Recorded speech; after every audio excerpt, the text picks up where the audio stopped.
stopped in 1942 and would not start again until 1945. But for those of you, or for those who had televisions in the New York area or Philadelphia, they could see that fight in 1944. Now, all of a sudden, this is 1947. Philco is a television maker. Can you see that? That's an ad for a Philco TV, 1947. Let's see, it says, yes, the Yanks and Dodgers will play the 1947 World Series to the biggest audience in history. For not only will they play before sellout throngs that crowd baseball parks, but hundreds of thousands within the reach of television sets in New York, Philadelphia, Washington, Schenectady, remember GE was in Schenectady, will enjoy the thrills of every game in their homes. And they're asking you, if you want to watch baseball, buy a Philco. Also, if you like football, buy a Philco. Philco is a television manufacturer. What are they selling? What are they selling? They're selling TVs. Why would you buy a TV? So you could see the game at your home. So you could see the game. So this is 1947. So Philco wants you to buy a television so you could watch the World Series. How much did they cost at that time? It doesn't say. See your Philco dealer for a free demonstration of TV. It doesn't say how much it costs. But that was the advertising prior to the Yankees-Dodgers in 1947, which was the first network broadcast of the World Series. Network baseball comes into being in 1948-49, and the first network football game and the college football game was televised in 1950. So all of a sudden, now let me ask you a question. Try to put yourself back into 1947, 48, 49. I know I wasn't born, but if you were a sports fan and you happen to have TV and you happen to like games, would you go out and buy a TV? Yeah. You'd go out and buy a TV. You'd also go out and buy a TV to watch Milton Berle, although he'd start the year after that. TV was something new in the home, something exciting in the home, and all of a sudden, games which were out of reach to you for various reasons. I mean, there were only 16 major league teams in 11 cities back then, and the NFL didn't really count. College football did, but how many people were going out to Los Angeles or going to South Bend in those days, or going up to West Point, or going down to Annapolis? All of a sudden, this is in your home, and you're buying it, and you're going to buy the products that are associated with it. So it's all about sports. But sometimes you couldn't get TV in your home. Part of it was the signals weren't there. So people, particularly in New York in the 1950s, 40s and 50s, used to watch games like that. You know what they're doing? They're outside the store. No sound. They're watching something. And judging by this being a day, judging by the woman walking by there, they're probably watching a sports event. They might have a few bucks on the game as well. By the way, baseball could sell itself as one unit to television, to NBC, all 16 teams as one, because they did have an antitrust exemption, which allowed them to operate business differently. The NFL couldn't operate in the same manner because they couldn't bundle their teams. I'll talk about that in a minute, nor could the NHL, nor could the NBA. But because baseball had a blanket antitrust exemption, they could do things like sell all 16 teams as one for the World Series and not worry about it. So, 1947, that's the beginning of the modern era of television. Actually, the World Series ran on both CBS and NBC stations because networks weren't fully developed. So you might, if you were an NBC affiliate, be able to pick up a CBS station because there weren't that many stations around. People who did not own TVs would stand outside the windows of a television store and watch the game. And the TV store operators, sometimes they would throw you out, get out, and sometimes they won't, depending on how much traffic was in front. And because of things like that, we have cable TV today because a guy named John Walston in Philadelphia, not Philadelphia, in Western Pennsylvania, wanted to sell more TVs, so he decided to climb a nearby mountain, lay down some coaxial cable, brought it to his store so he could take a TV signal down and show people how to watch TV in Mahoney, Pennsylvania.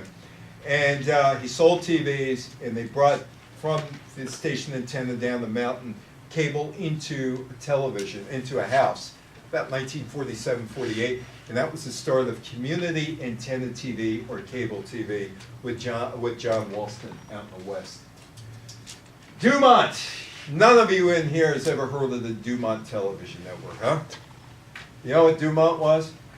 Dumont was the first TV network ever in the United States. Started in September of 1946.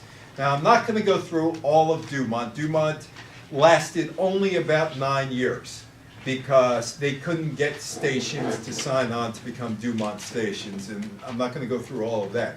But I will tell you about some of the things that Dumont did. They had the first soap opera on TV. They had the first national network broadcast. They also were the first broadcasters to do an NFL prime time telecast. They also did boxing. Dumont as well, the programmers at Dumont, which unfortunately today Dumont is remembered, for those who care about that, as a purveyor of low-budget TV, which they all were in those days. But Dumont had boxing. 1950, baseball was the undisputed king of American sports. There was boxing afterwards, horse racing. I know what the answer is here. How many of you follow horse racing? How many of you follow boxing? How many of you still follow baseball? Okay. In 1950, it was baseball here, boxing here, horse racing here, college football here. TV changed all of that within 15 years. Pro football became the #1 sport by 1965 because of television's influence. Boxing was big on TV in the 1950s and just faded away. Horse racing. They used to do movies about Seabiscuit and all those other horses. They're all gone. Horsing only survives because of casino gambling right now. TV changes a lot of things. Well, but didn't the downfall was off-track betting, right? Off-track betting in the 1960s. That started it. I'm almost hesitant to ask this question because I don't really want to know the answer. How many of you have heard of Yogi Berra? Good. How many of you haven't heard of Yogi Berra? Well, that's good. At least they know who most of them. This is a 1955 Bowman baseball card. And that's Yogi. Yogi was omnipresent in the 1950s. He was all over the place selling stuff. And I had the good fortune of being friendly with him because I used to speak at the Yogi Berra Museum in Montclair, New Jersey, twice a year. And Yogi would always sit in the back, and he'd always come up to me afterward, pat me on the rear end, and said, "Good job, kid." But look at how the Bowman 1955 baseball card is laid out. What is that? It's a TV. But it's more than a TV. It's a color TV. Even the baseball card manufacturers, and I believe this was the last year of the Bowman baseball card, they caught on. They knew TV was coming. It was slow, but it was coming. And that's Yogi back, and Yogi was all over the place in the 1950s. Didn't look like a baseball player, did he, Yogi?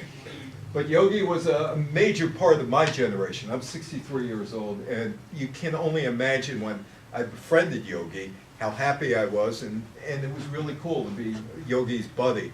But that was Yogi back then. Television began to pump money into baseball, growing from $2.3 million in 1950 to $12 million in 1960. A lot of that money went into the Major League Baseball Players Association pension fund. Now, Major League owners weren't too keen on having games televised. In New York, there was the exception to the rule. Channel 9 did a lot of Brooklyn Dodger games.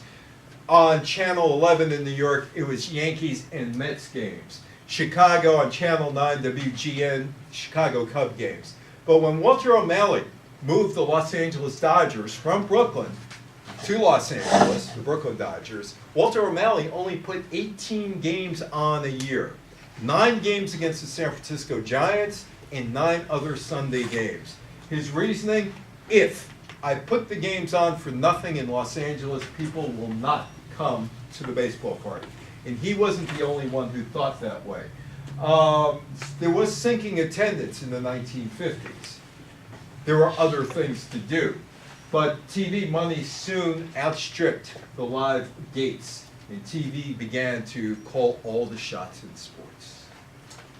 16 Major League Baseball teams began to televise games in the 1950s, and that was the beginning of the end of minor league baseball, the way it was played in the 1920s, 1930s, 1940s. All of a sudden, minor league baseball became unimportant. The local town became unimportant, and the minor leagues started to decline.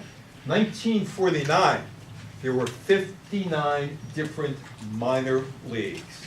59 different. Some 40 million people attended games. 13 years later, because of TV, 40 leagues folded, attendance fell by 50%. Also, there were expansion teams that took out Houston and took out Minnesota. Well, actually, the Senators moved to Minnesota. So all of a sudden, you started losing the Minneapolis Millers and the St. Paul Saints, among others.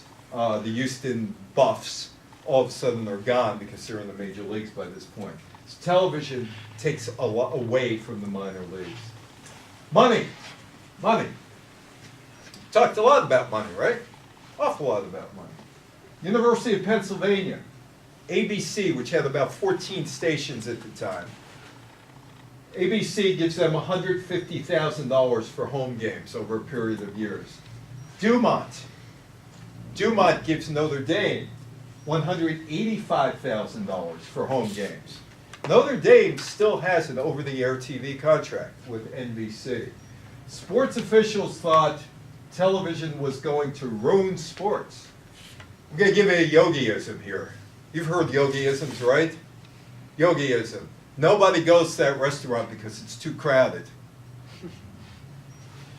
Nobody would want to go to games because... Is that why Notre Dame still is not, their football is still Yes. not in a conference? It's still not in the conference. Still not in the conference because they get their own money. No one thought people in the sports industry would keep going to games because they could watch it at home. Now Dumont, poor Dumont Network, which is remembered as a purveyor of low-quality TV, low-budget TV, did the first ever NFL championship game. They paid $75,000 for that game between the Cleveland Browns, the team that replaced the Cleveland Rams, and the Los Angeles Rams, 1951. And there's Dumont. Dumont was big into sports. Dumont did football. Dumont did boxing. Dumont ultimately would fail because of bad management. They carried New York Giants games on Channel 5 in New York, 1952. Then they would go national. 1953 and 54, the first night games, Saturday night games on Dumont. Coast to coast, first time that ever happened. First time a Thanksgiving game ever was televised was Dumont, Detroit Lions and Green Bay Packers. Now, they skirted antitrust laws by doing this because the NFL sold all 12 of its teams to Dumont for that. They legally should not have been allowed to do that, but the NFL was no big deal. Nobody cared. Had somebody cared, they could have sued on grounds of antitrust and broke up the NFL and Dumont, but nobody really cared. 1955, Dumont crumbled. NBC sold the NFL championship game, or bought the NFL championship game, again David Sarnoff, for $100,000. ABC would require the rights to the Thanksgiving games. One quick thing about ABC, which was an absolute failing network in the 1950s. Do you know what made ABC? Walt Disney. Walt Disney was looking for money to build Disneyland. How many of you been to Disneyland, Disney World? Walt Disney was looking for somebody to put up money for Disneyland in Anaheim. He went to Paramount that owned ABC at the time. And he said, can you give me some money? And they said, yeah, we'll do that, but you gotta give us two things. You gotta give us a show called Disneyland, which would become the wonderful world of Disney, and another show called the Mickey Mouse Club. Mickey Mouse Club made so much money, it made ABC profitable and kept ABC going. So anyway, ABC was able to get the rights to other football after that. National Football League, right place, right time. Let me ask you a question. Any better game than football to watch on TV? You tell me. Tell me, all the sports that you watch, what's the best to watch on TV? What can you see? Everything. You see everything on baseball? You see everything on hockey? You kind of in basketball, and you kind of in boxing. But can you see virtually everything going on in football? In a little box. You do that. Now you got the big box, where the game is better to watch on TV than it is at the stadium. San Francisco Giants ownership wants to upgrade their TVs so you could have the home experience at the baseball park now. Think of that. Anyway, so a viewer, you can see everything as it develops. The line of scrimmage, quarterback, handing the ball off, passing the ball off, receiver catching, tackles, you can see everything. And the cameras are right there. You can't see everything on the baseball field. You can't see everything on a hockey rink. But in football, you can see everything. And that's why football catches on. 1956, the New York Giants win the world championship. Doesn't hurt football. All of a sudden, Frank Gifford becomes a household name, and Kyle Rote becomes a household name, and Charlie Connolly, and a whole bunch of others, and Sam Huff. How many of you know who Sam Huff is? No one?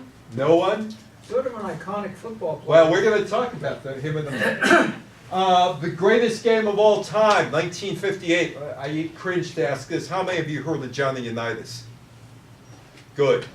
Johnny Unitas was the greatest quarterback of his era, and he was no bigger than 5'10", about 185 pounds. Anyway, the championship game between the Giants and Colts is known as the greatest football game ever. According to Artie Donovan, who played on the Colts that day when I was interviewing him, he said it was a lousy football game, but if they liked it, it was fine. Part of the drama was NBC lost the feed during the middle of the game. The other thing was Johnny Unitas took the Colts downfield in sudden death, hands off to Alan Amici. Colts win the game in sudden death, and that's the beginning of the lasting love affair between Americans and football. You know who Frank Gifford is? Who doesn't know who Frank Gifford is? You can admit it. He's dead. Frank Gifford was the handsome Frank Gifford, who was the big star of the 1950s and 60s with the New York Giants.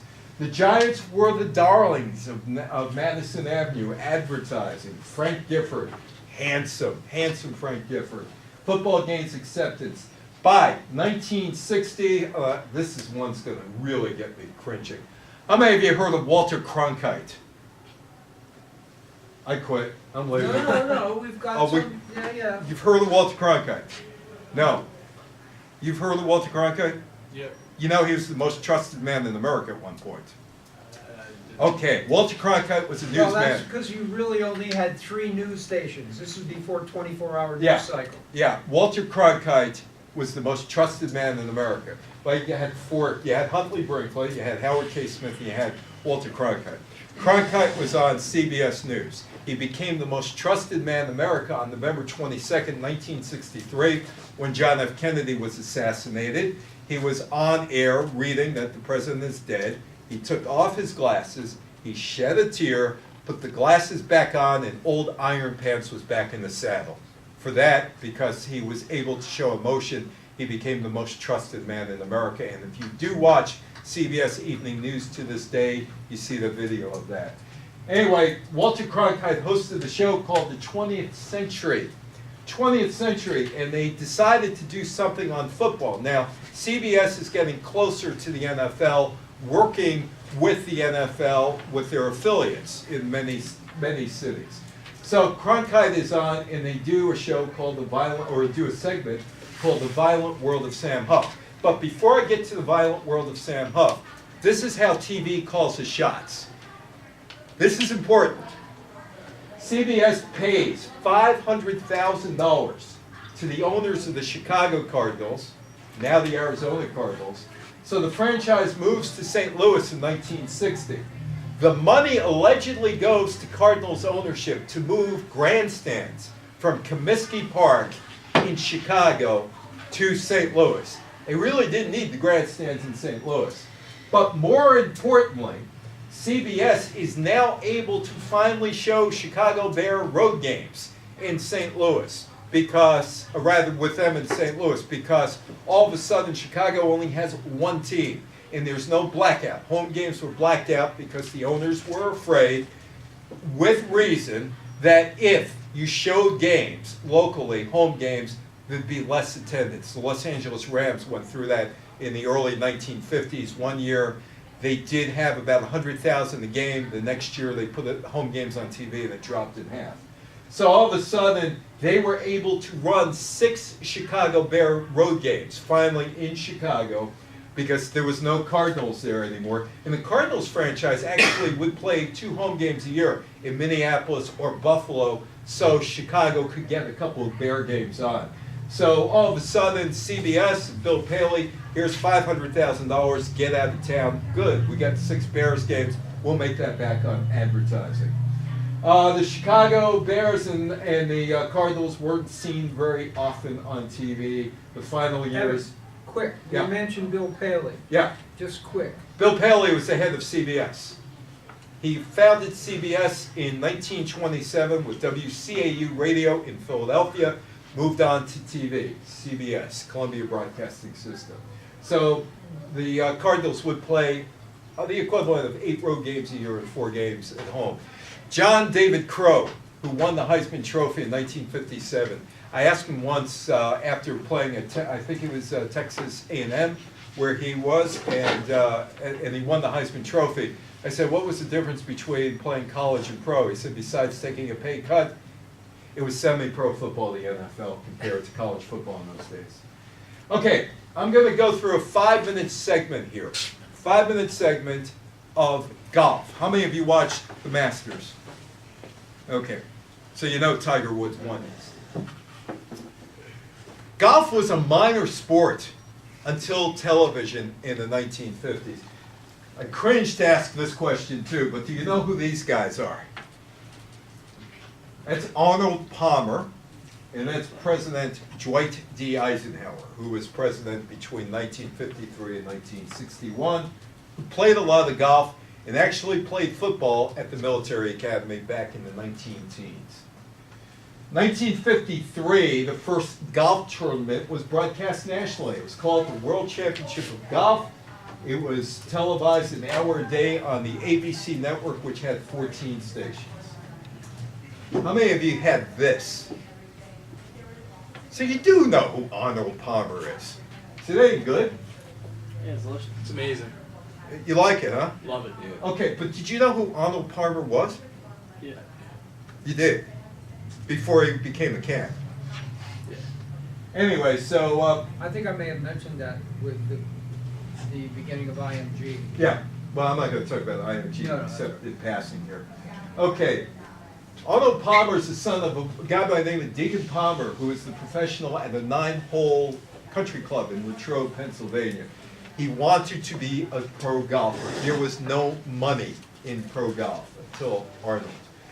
He wins the 54 amateur, and then all of a sudden he joins the pro tour. You have no idea who this guy is, do you?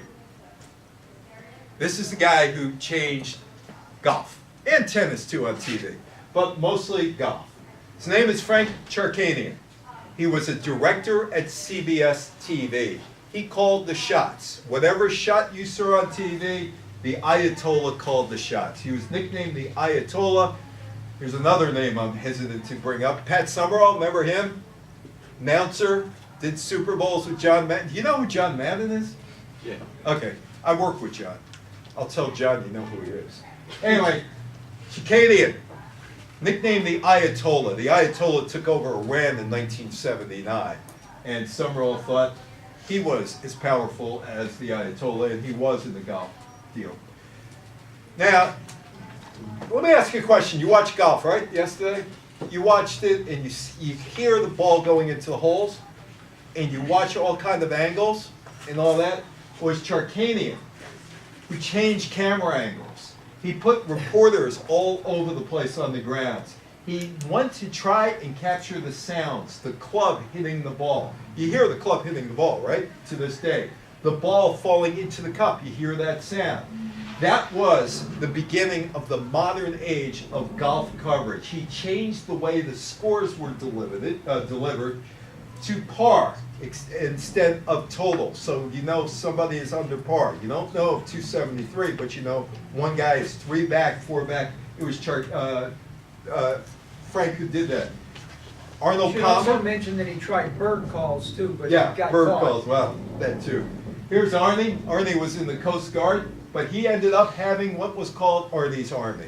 Arnie was the most charismatic golfer of his time.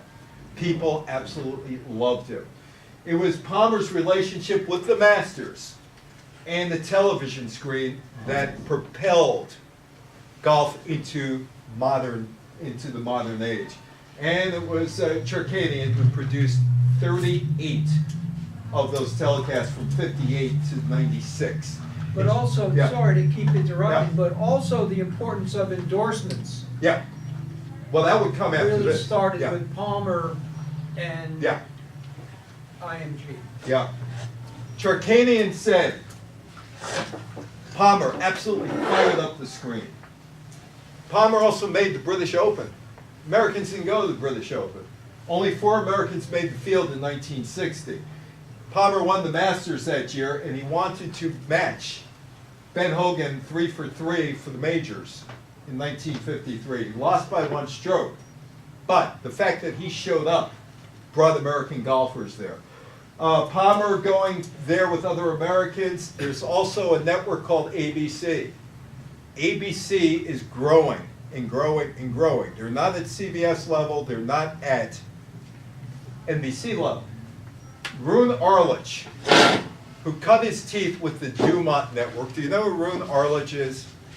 Roone Arledge built ABC Sports. Roone Arledge built the Olympic coverage. Roone, as Howard would call him. 1962, there was a show called The Wide World of Sports. Ever hear of The Wide World of Sports? No, come on, you got to hear The Wide World of Sports. Sort of, with Jim McKay. The thrill of victory and the agony of defeat. It was a big, popular show. Is that still on? No, no. But Wide World of Sports picked up everything that NBC and CBS didn't have. CBS had a lot of golf, but they didn't have the British Open. All of a sudden, the British Open becomes part of the Wide World of Sports package. And there's Roone. Roone built ABC News as well. Broadcast pioneer. You should read about Roone because Roone put together the package for Monday Night Football. Monday Night Football was a combination of ABC Sports and entertainment money. Roone didn't have enough money from the sports division. Had to go to the entertainment division. Entertainment division told him, yes, but it can't be a regular football game. Let me ask you a question. When you watch Monday Night Football, or used to watch Monday Night Football, is it a football game or is it a show? Football game or show? Football game. It's a show. It's a 3-hour show. It's not a football game, particularly in the days when Howard Cosell and Dandy Don Meredith were there. ABC, the first hire on Monday Night Football was Cosell, who made his name nationally with Muhammad Ali, with their back and forth back in those days. The second was Keith Jackson, who would have had a nervous breakdown had he remained as part of that crew. He was replaced by Frank Gifford. Roone and Frank Gifford were best buddies. And Roone wanted Frank on the show, but except he was with CBS. And he said to Frank, who would be a perfect foil for Howard Cosell? And he said, Don Meredith. The rest is history. Monday Night Football, which was tried at CBS in 1966 and failed. So ABC rather, is the third network, had very little direction in 1960. Arledge was brought in, he righted the ship, he got Wide World of Sports, he got the Olympics, got the Open, and eventually he would get Monday Night Football. Coming toward the end here, John F. Kennedy. Why is he important? Kennedy is ultra important to sports. His contribution should never be minimized. He was killed on November 22nd, 1963. He left actually left two permanent impressions in sports. I'm going to talk about one of them. The other one, he desegregated the Washington Redskins football team in 1962 because the Secretary of the Interior, Udell, would not give George Preston Marshall a lease at the new stadium that was built, DC Stadium, because they were equal opportunity employees. Washington Washington was the last to desegregate. Anyway, 1963, he's killed. He creates a massive revenue stream for sports owners, signing the Sports Broadcast Act of 1961, which is arguably the most important piece of legislation for sports ever written in the United States. He was not responsible for the actual legislation. It would be a congressman by the name of Emanuel Seller who wrote the bill, got it through the House in 2 days, that changes the landscape. The Seller bill allowed the National Football League to market its broadcast rights as a league package, not individually, which is what the NFL was doing, teams. Evenly spreading the broadcast revenues among the franchises, guaranteed that Green Bay and New York had equal money. Because can you imagine the New York market and the Green Bay market trying to, I don't know, compete for Aaron Rodgers? Could Green Bay afford Aaron Rodgers without TV? Absolutely not. That's what changed it, the Seller bill. And there's Emanuel Seller. It also would change other sports because it would apply to the National Basketball Association, the National Hockey League, other sports. Major League Baseball had the antitrust exemption, so it didn't really matter to them. They didn't need federal protection. They sold the product as one to television networks. And that's Joe Namath in the middle. That's me in 1988 with Joe. Joe would change football because he won the Super Bowl. But how did Joe Namath end up with the New York Jets? They drafted him. Actually, they didn't draft him. Houston drafted him. Traded him to the New York Jets. St. Louis Cardinals drafted Joe in the National Football League. They traded him to the New York Giants.